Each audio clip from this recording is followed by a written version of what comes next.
Today, let's talk about should you play PID or not. No, this is not an engineering class.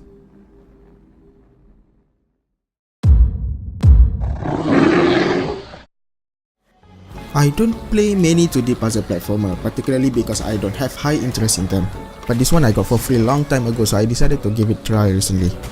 You were presented with some comic depicting a schoolboy riding his interstellar school bus, fell asleep. He missed his stop and the driver dropped him off at a very strange remote planetary bus stop for him that he doesn't have memory of it. He asked the old folks at the bus stop when the next bus is coming, and they said it will be any minutes from now, but the boy that's sitting next to the folks says that they are not telling the truth and actually is in denial of the changes that has happened in the planet. The bus hasn't come for a very long time and recommend the boy to go to the main city for the bus home. And off he went for an adventure. To go to the main city, he needs to go through the castle and jumping platforms over the traps just like any other puzzle platformer. But what makes this one different? Along your journey, you get this gem that when you throw it, it will send out a beam for a limited time that will push you to the direction of the beam goes. With this, you jump the traps, reach places that you can reach before, secret places. And this game is not forgiving for the mistakes you do. It always one hit kill you, it will be instant death with traps or enemy robots. And some of these bots can be killed using the gem, some can be affected by the beam of the gem, and some are not. If you are good, you can also manipulate them using the beam to kill them with your own weapon. You will also be collecting stars. These stars you can spend as currency in getting various equipment, life vests, bombs to name a few. The life vest will give you extra life so that you won't be killed immediately if you ever got hit by the enemy or traps. Bombs can kill the bots for you. And if you kill the bots, you get to have a chance of some loot drops. These loot drops might contain the music box, which if you throw out will play music for you and the bots will be mesmerized and stop moving for a limited time. That's not all the tools you will get in this game, but I leave it for you to find them out for yourself. And you can only equip 2 at one time. If you prefer solving a puzzle with your friend, rejoice because there's a co-op mode in this game, but I didn't try because I have nobody to play with. It's a 2-player co-op done locally, and remember the other kid that tells you the bus won't come? He is the player too. There's no online co-op, so both of you have to be in front of the monitor and have a controller for each.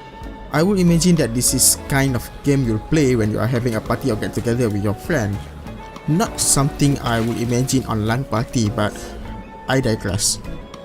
You can control the game with either controller or keyboard, though I do find inconsistencies in the game whenever you do switch. It's not that the control is inconsistent, the control scheme is actually great. However, there's inconsistencies in representing which button you can hit. Say whenever you want to talk to the old man, you will hit the action button. If you are using a keyboard control, the game tells you to hit Z, but if you are using controller, the game tells you to hit jump.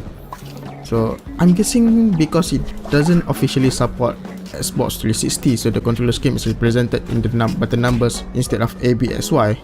So when it tries to tell you which button to hit on your controller, it's much simpler to tell the action associated with the button rather than the button itself. That's not all. I'm frustrated as well when you can't navigate the menu with the D-pad. I'm using the PlayStation style Logitech F710, so my thumbstick is on the lower part of the controller, and I usually use the D-pad to navigate menus because I do it more accurately, quicker and less effort for me. I'm an idiot when I'm using the analog stick. I don't exactly move the stick down when I want to go down, I will move it slightly to the left or right, and that usually causes mayhem for me in the games. Probably not so much in this game since the menu layout is pretty good, but it's hard to break the habit, and I keep on hitting the D-pad button just to realize the game does not accept input.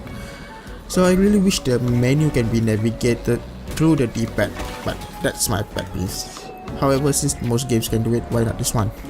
So how does the game look? In my opinion, the game looks great. The art is good, it looks colorful, it goes with the mood of the game, and most importantly, it's not 8-bit retro style like Terraria. It looks modern and I say most people will be pleased with the art direction, but that mostly is personal preference. I have no complaint with the graphic of the game. It's on par with many modern 2D side-scrolling game I've seen. If you think otherwise, probably just because I didn't see enough, primarily because I don't play many of this kind of game. My verdict of this game, I don't think that PID really appeals to me. I can see some people who really like puzzle platformer will like this game. It's not exactly a bad game. The puzzle in my opinion is pretty good, but it doesn't have many things to attract me to play it.